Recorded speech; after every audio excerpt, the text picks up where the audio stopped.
What up, ladies and gentlemen? Welcome back to 100 Hours Club. I am your host, Nestor the Spitter, aka Nestor on Mars. You know the lingo when it comes to how I introduce myself. But hope everybody out there's having a wonderful day, having a wonderful week. Whenever you see this, I hope everything is just going copacetic for yourself. You dig? But let's get into it. I want to get into some new music. These last 2 weeks, we got some very good projects that I feel deserve to have some light shined on. And one of them, the first album that came out, was Key Glock, Glockavelli, The Dawn. Um, I think it's a very incredible album. I think from what everything that he has gone through and everything that he is going through, I think he's holding up very well. And when you hear his interviews and when you hear why, or like not necessarily why, but when you see how he's approaching things and how he's going with things, like it's one of those things that like he's focused and he's not the type of artist to be around a bunch of other artists that is just doing a bunch of nonsense. And that's when ever since I've started listening to Key Glock, and when I really first started hearing him, it was never really about the nonsense. It was always about music. It was always about new album, new mixtape, something new that he was dropping. Yeah, he was a youngster. Yeah, he smashed out Young Dolph's Rolls Royce window so they could put music out, and that's why we ended up getting Dumber Dumber. So of course he was a youngster. Of course he did the BS, the nonsense, but to see an artist like him and to see the growth from when I first started hearing him to where he's at now, and I don't think it was ever in his mindset and his don't like it. I don't think he ever thought about having to carry paper route the way he is carrying paper route. And not to say the other artists on paper route are not doing what they're supposed to do, because of course they are, but Key Glock has always had more traction behind him because of the artist, and he was the next one to blow. And pause, my bad, pause, but he was he was the next one after Young Dolph. And I remember when we got the Young Dolph album when he passed away. One of my boys was like, "Man, like I don't like getting albums like this because the artist is not here." And it was like, I get it, and I get it. I don't like to hear an album after the artist like passed. But the way I looked at it was like this was probably something he had ready to go. He just didn't drop it because he was focusing on his other artists. And I honestly feel like if he was here, his other artists in paper route would probably have a little bit more shine to who they are. But of course, things happen the way they happen. So fortunately, we have Key Glock that, like I say, he's still carrying the torch. He's still holding it down for paper route, and I think that is dope. I think that like, man, that's awesome, because in one, you don't really get a lot of artists that really take care of their family, because yeah, we see them as rappers, but behind the scenes, they're real family. And for him to keep Young Dolph's legacy alive the way he's keeping it alive, I think that's real mature of who he is. And I'm not too sure how old he is, but I know he's either late 20s, early 30s. But he's still someone that is still growing, but understanding that who he is and where he's at and where he could take it. And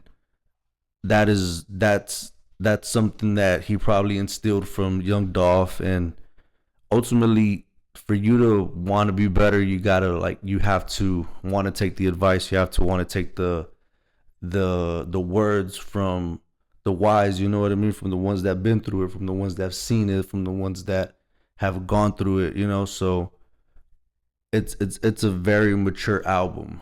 And like I said, for him being his age and for him being where he's at, it's a mature album that shows his growth from where he started. And I think that's one thing that I've always gravitated towards artists when it comes to what they're doing, what they're saying, and where they're kind of taking their career and what they're doing. Like Jay-Z is one of my favorite artists. I follow Jay-Z, and the growth from where he started to where he's at, you can't knock it. You know what I mean? One of my buddies, he loves Nas, and to see these artists from where they started to where they're at and where they're taking it and what they're doing with it, with the opportunity that they get to be able to say, hey, I'm gonna be an entertainer, I'm gonna do this, I'm gonna do that. It's wonderful. And like I said, um I still listen to Young Dolph, and I would love an album like with more Young Dolph verses, but at the mind state from where Key Glock is at, I understand what he means.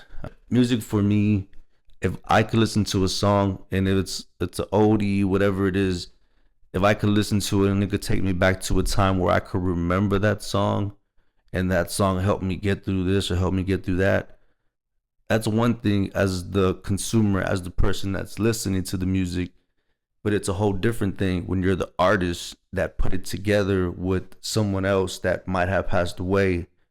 When it's hard to like pause, it's hard to put the music out and not go back to that, but still try to grow from the hurt. You know what I mean? And the reason the reason those memories are so valuable is because Young Dolph is not here. So at a mind state where this person is at and understanding, I could easily put this music out. I could easily just flood y'all with this.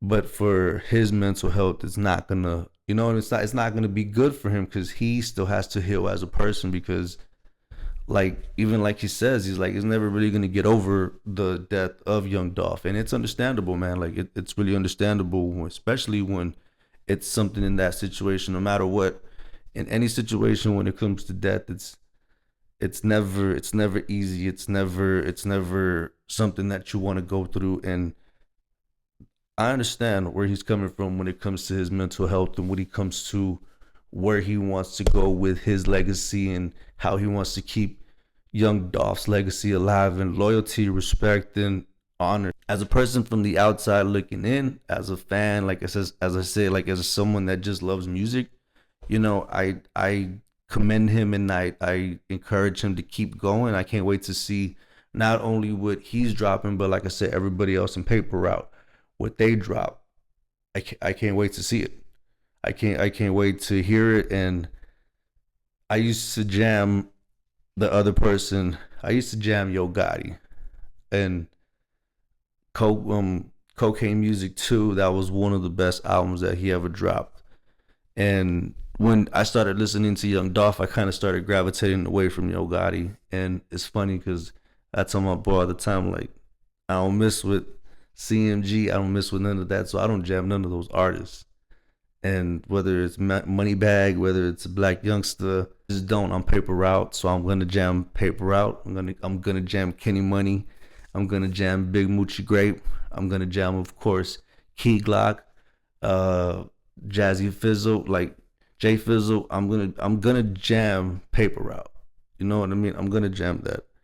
So I can't wait to see where Key Glock takes it. But as far as with the new music, like I said, Key Glock, Glockavelli, The Dawn on iTunes, Spotify, everywhere. If you go to YouTube and you want to listen to it on YouTube, just put Key Glock, and of course it's gonna be probably one of the top choices. So just click that, get some Key Glock in your life. You dig? All right, ladies and gentlemen, on to the next album that I feel is worth listening to as of right now. And like I said, we got 2 weeks back to back. The first week we got the Key Glock, Glockavelli. The second week, which this Friday just passed, we got Step Brothers for Life. And Step Brothers, it's a group that Starlito and Don Trip put together. I remember listening to Step Brothers 2. I feel like Step Brothers 1 kind of gets lost in the sauce, but because of course back then it wasn't really, that was just the beginning of it. So a lot of the beginning albums don't really kind of get to shine because you can't really find them anymore. They are at Step Brothers 4, and I think this is a good album. This is when you put Starlito and you put Don Trip together. Don Trip, he had his first single was "Let It to My Son," and it was with CeeLo Green on the hook. That's how he was introduced to the world. And for the last 2 years, I want to say 2 years, I think he might have slowed down. All of 2024, he dropped albums. I think it was 2023 as well. He was on a crazy mixtape album run. Every month he was dropping a tape. Every month. And every album, every mixtape, they were good. You know what I mean? He was just an overload, and just giving his fans, and just I don't know. On one song he said that he was kind of bored, so that's why he dropped a bunch of songs. But hey, I'm glad that we got this music. But yes, Step Brothers for Life is out now, and I believe it's worth a listen. Like, it's one of those things, like with hip hop, like a year later from Drake and Kendrick, like I think a lot of this just like kind of not watered everything down, but when the Kendrick and Drake thing was going on, I felt like it was culture versus entertainment. Drake was the entertainment, Kendrick was the culture. And the reason why I say that was because, like, you could say the backgrounds, you could say the opportunities, you could say who these individuals are, but when you look at Kendrick, when you hear Kendrick, you know it's culture. You know that he is really, Kendrick didn't have a choice. It wasn't like, okay, what do you want to do with your life? It was like, I'm either gonna make it in this and put my 10-toe, like put my 2 feet in, or I don't know where I'm gonna go. And ultimately with hip hop, it's always been the story of the underdog. It's always been a get out story. It's always been back what, not 90s 2000s. It was the rise of the drug dealer, you know what I mean? The one from the bottom going to the top, and really just, if you had a story and your story was good and it was about coming out of the hood and, you know, starting from one position and going to another position and moving up to a higher position and getting out of the hood, that was the whole concept of hip hop, you know what I mean? And trying to make it. And like, I don't think when hip hop was first invented, I don't think they knew how much money was going to come into hip hop. But ultimately, you had a chance to, like, you just wanted to make it. You wanted to get out. You wanted to have things. And that's what this culture is about. This culture is about your rhymes and what you put together. It's equivalent to what you've gone through, and you're not going through what somebody else is going through.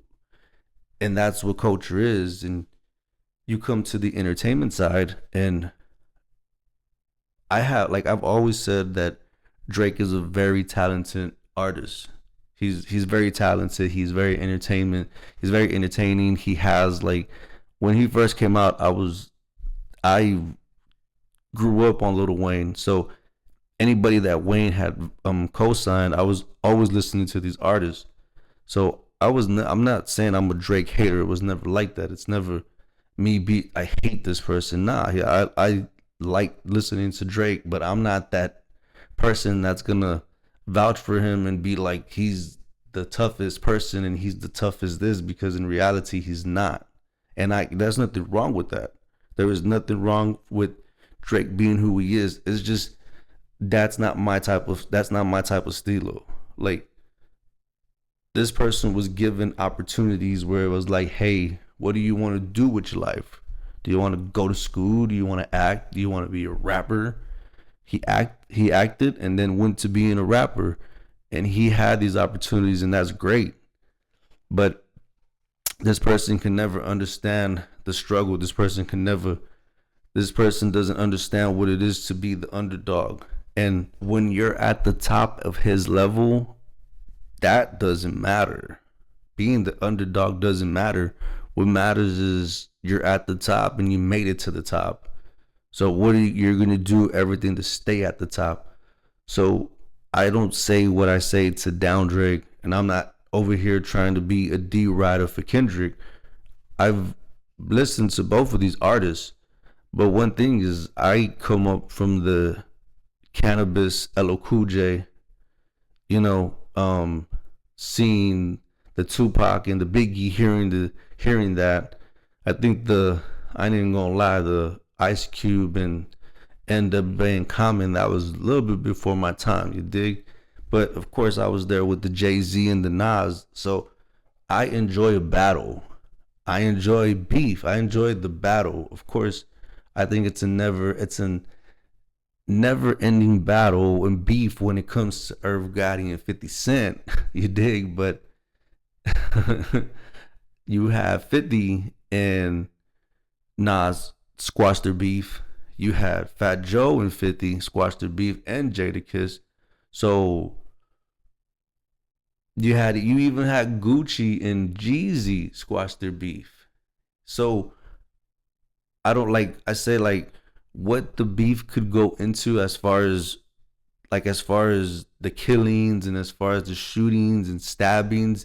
And yes, this has all happened in beefs though. So I love a good battle, and sometimes the beef comes with it, and it's sometimes it could be like back when we had the beef DVDs, it was entertaining to see the back and forth of why these artists were going through a beef. Now with social media, you don't have to worry about someone putting it together and giving it to you. It's pause.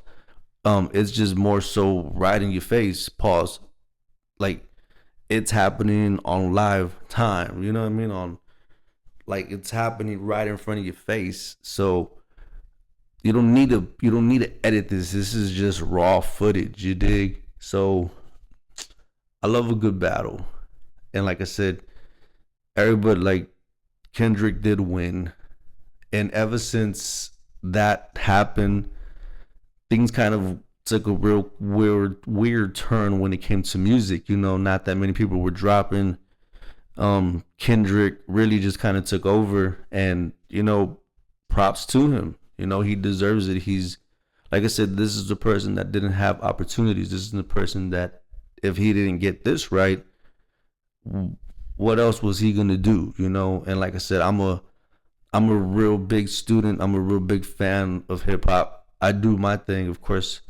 I love to do my podcast. I love to do my music, and it's a therapeutical thing for me. You know what I mean? This is to get me snapped out of the reality of what I go through. This is where I could be comfortable, and this is where I could sit here and talk about the music that I love. The music that, like I say, helps me get through things. And like I say, like, listening, like, taking it back to the second album, I believe is deserved a listen to, which is Step Brothers for Life, Starlito and Don Tripp.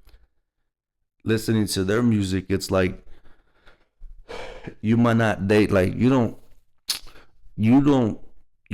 not telling anybody what you're going through. But when you're a parent, when you're the man of the house, when you're the one responsible for having to make sure there's food on the table, that you have a roof,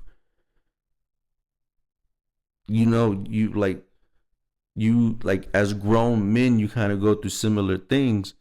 And if, like I say, like the way these gentlemen put these words together on these tracks, it's like they took the thought, they took the words right out of my thoughts. You know what I mean? Like if that's like what I was thinking, they put it together, and now I could jam it and be like, man, that's how I feel. You know what I mean? But it's always one of those things that even when you feel down, you always got to get up and you always got to keep going. So, like I said, I love listening to real good music. I'm a hip hop head. I love hip hop to the core.